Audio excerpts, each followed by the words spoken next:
Hi, my name is Shannon. I'm 32 years old and I am running my very first half marathon this weekend, so I figured I would take you guys along with me. I am running the Run Disney Marathon Weekend Half Marathon at Walt Disney World. If this is your first time doing a Run Disney race, if you're interested in doing a Run Disney race, or if it is your 20th Run Disney race, you are in the right place because I'm going to give you my tips and tricks, things that I'm learning, things that I'm preparing for my very first half marathon at Walt Disney World.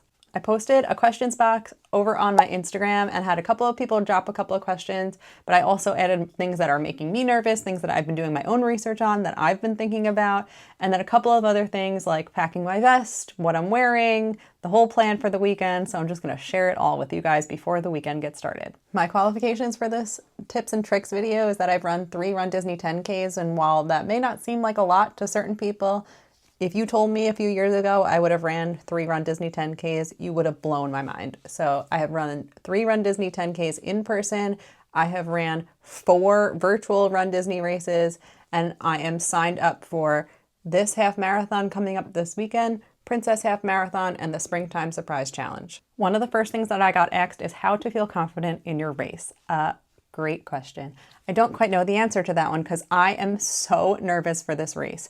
But one of the things that I am trying to remember is feel confident in your training. I trained 7 months for this race.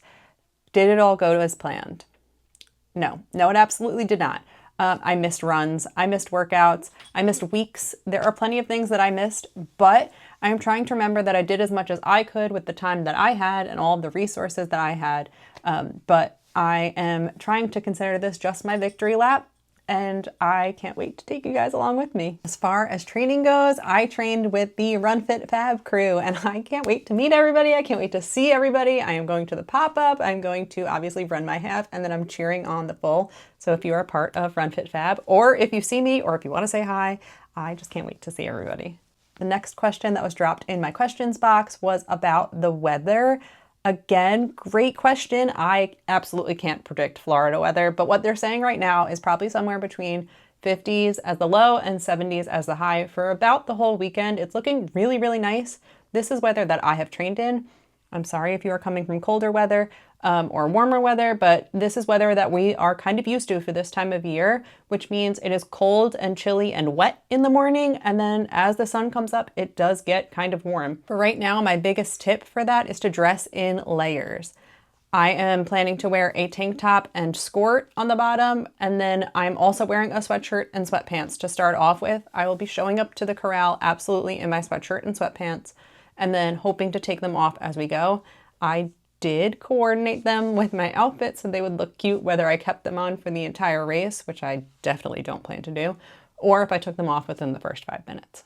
Next thing I wanted to go over with you guys is the course map. I'm going to put a lovely little picture of the course map over here, but I am currently looking at my phone, so if you see me looking down, that's what I'm looking at.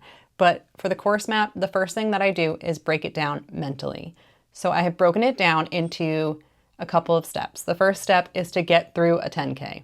If I can get through a 10K, which I have done plenty of times, especially at Run Disney events, I know that the next step after I get through the 10K is to get to Magic Kingdom. So our 10K is going to bring us to about the back of Magic Kingdom. This is right before you are running through the castle. So 10K done, and then you get to run through the castle. So you've already made it to one of the more exciting parts, and you're basically halfway done.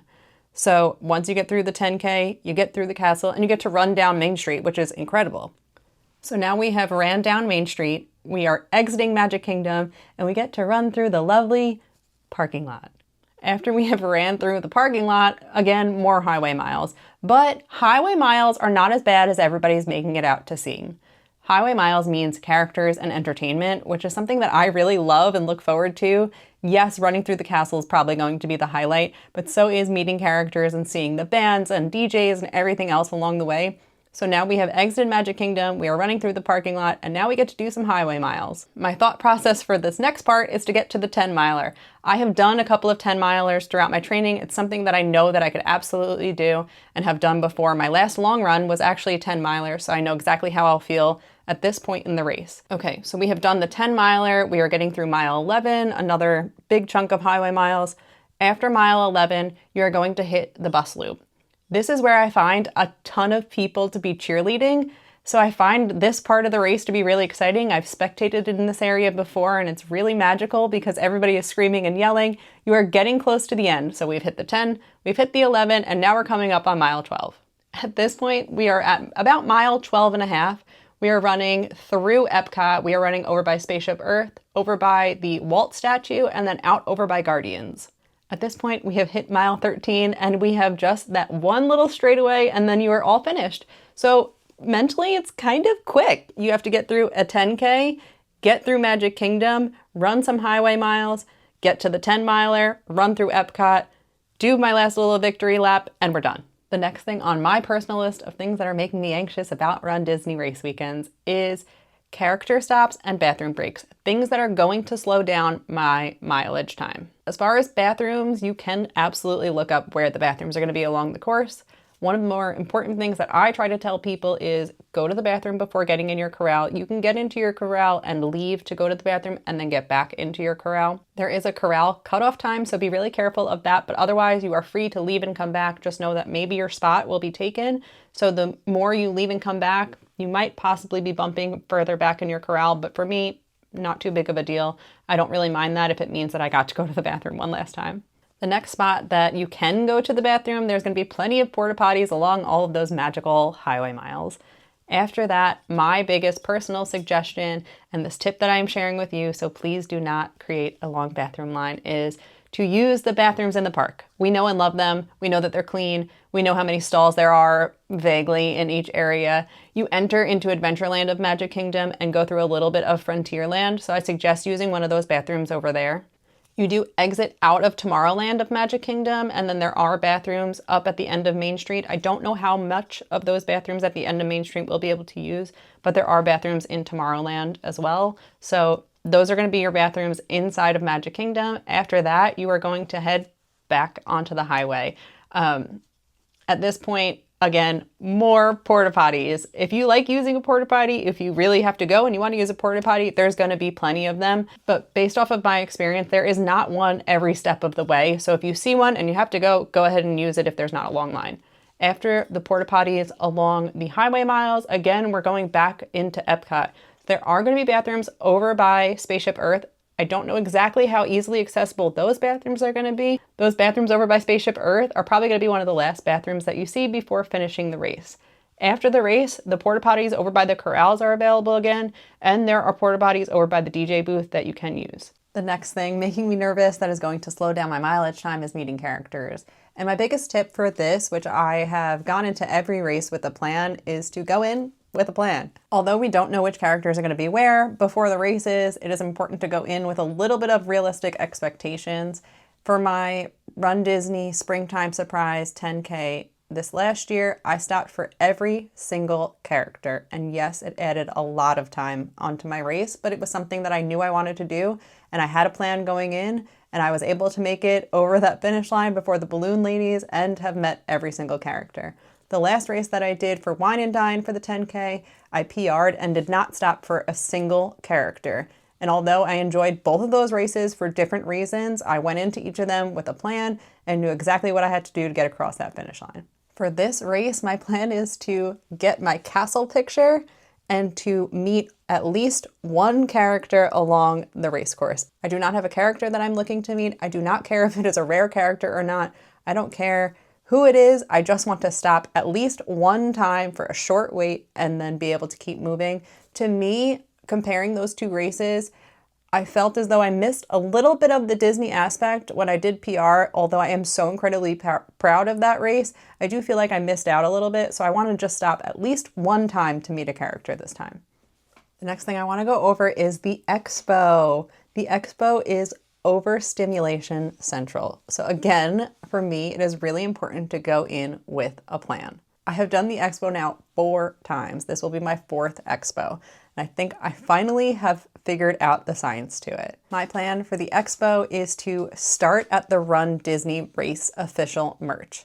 If you start there and you get an early virtual queue on the first day, or you don't need a virtual queue if you don't go on the first day, if you start over there, it gets a lot easier as it goes on and a little less overstimulating actually.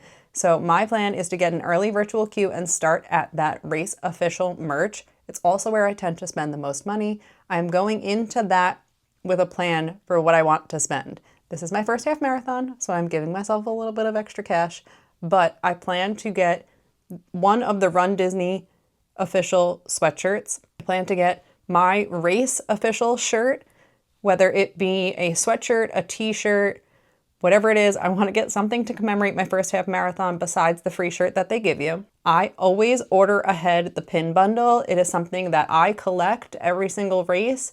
It's something that used to sell out a lot quicker, so I have a little bit of anxiety about it, but now it doesn't quite sell out as fast, but I pre-order them, so all I have to do is go and pick up my pins.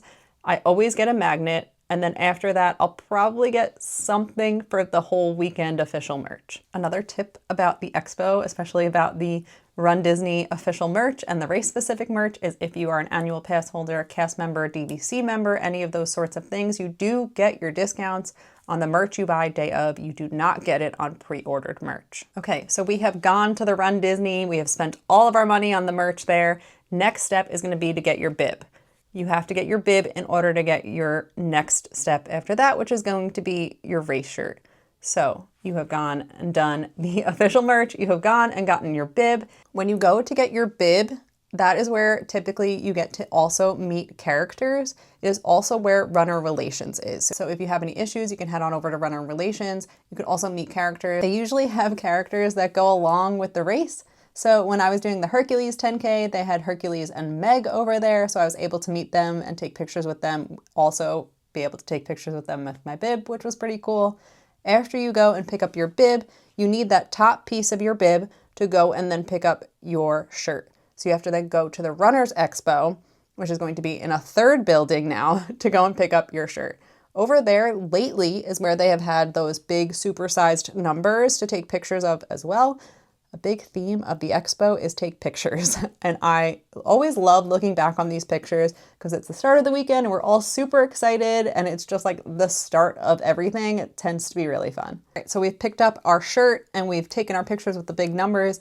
This is where the Runners Expo is. So if you have forgotten your sunglasses, if you've forgotten your fuel, if you need new sneakers, which go off girl if you're getting new sneakers day of the race. But all of those kinds of things that are not Run Disney or Disney licensed can be found in the Runners Expo. I actually tend to breeze right on through this area because, again, a little overstimulating. This is usually at the point in the day where I am just cooked, I'm done. So I go, I pick up my shirt. Also tip, I have ordered the wrong size shirt. Nobody's shocked. But usually you could swap. Last race, I had a little bit more of a difficult time, but I happened to be behind somebody in line who wanted the size that I had and I wanted the size that they had, so we just did an even swap with each other. After this area is where you can grab a quick bite or usually a drink, the like pineapple cider and stuff like that everybody talks about. Where we used to have the reusable cups is upstairs from the Runners Expo. The next thing I wanted to show you guys is my race day costume. Yay! The half marathon is Daisy themed. It is Donald and Daisy, but I just say it's Daisy themed because they really went heavy on the Daisy theming this year. But so for my bottom half, I am going with the Blossom Hermana skirt from Crowned Athletics. My top is a white tank top from Amazon.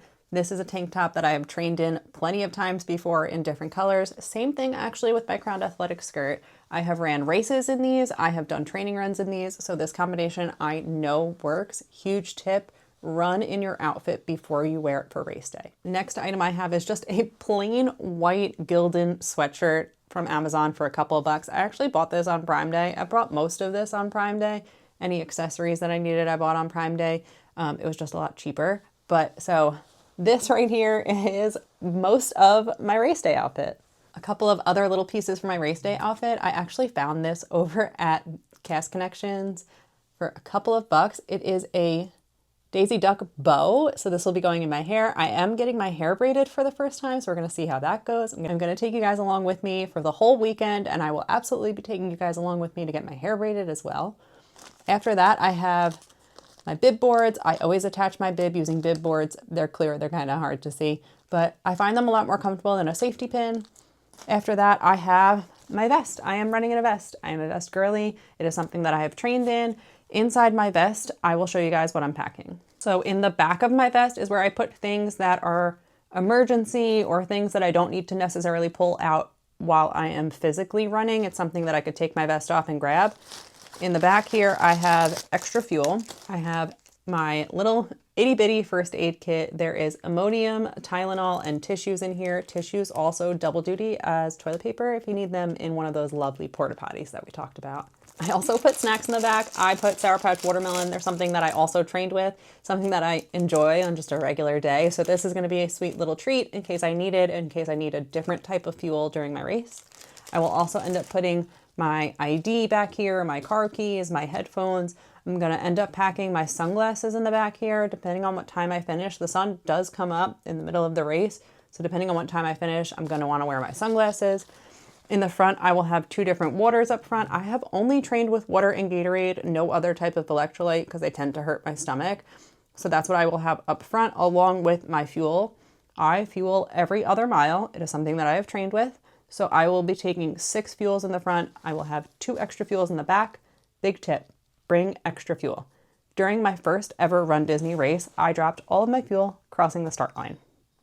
So bring extra fuel just in case you drop it, just in case somebody next to you needs it, and just in case along the way you get a little extra hungry, a little bit bonked out, and you need a little extra something, just bring a couple of extra things of fuel. Worst case scenario, you don't need them. I can't believe I almost forgot to show you guys my race day shoes. I worked on these the other day. They are so fun. I'm so excited to wear these. I don't think you guys are ready. If you follow me on Instagram, you have already seen these and you saw the journey. We turned on the big light for this one. Oh, they are just so sparkly and so fun. So I made these the other day. They are my Brooks Glycerin Maxes, and I added the rhinestones. I tried adding them to the logo at first, epically failed. So I added them to the fabric. I used E6000 glue and just regular old rhinestones and one of those tools that has the wax tip on the end so you can put them on there, and they're not budging, they're not going anywhere. I'm so excited because these are going to be my race day shoes for the entire season. One last tip I have for you guys, because I'm about to go do it right now, is to lay everything out before your race, whether that be the night before or a week before your race. Like every single piece that you need. That includes undergarments and all pieces of your costume, all the things that go in your vest, have that packed the night before, because this helps in the morning. Those 3 a.m. wake up calls are gonna come really, really fast, and all you wanna do at that point in the morning is throw your clothes on, get on a bus or get in your car and get to the parking lot so you could start your Run Disney race. If you guys are going to be running the full marathon, I have made a sign. I'm going to be with the Run Fit Fab crew outside of Hollywood Studios around mile-ish 24. I'm going to have a ton of Nerds gummy clusters and a couple of Sour Patch Kids because those are gluten-free. And as a celiac girly, I got you guys. But I wanted to show you guys my sign. It says, "The rats don't run this park, you do." And it has some of my favorite rats at the bottom and rodents. And I just can't wait to cheer you guys on for the full marathon. I can't wait to see all of my friends who are doing dopey. I just can't wait to see everybody this weekend. And if you see me, feel free to say hi. If you see me without the sign, if you see me during the half, please say hi. If you see me at the expo, I just can't wait to see everybody. That is all I have for you guys for right now. I can't wait to see everybody this weekend. I wish you guys an incredible race weekend if you are running this weekend. If not, I wish you an incredible Run Disney season. If you guys have any questions, feel free to comment them down below. It would mean so much to me if you guys followed along on my journey, and I will see you guys at the race.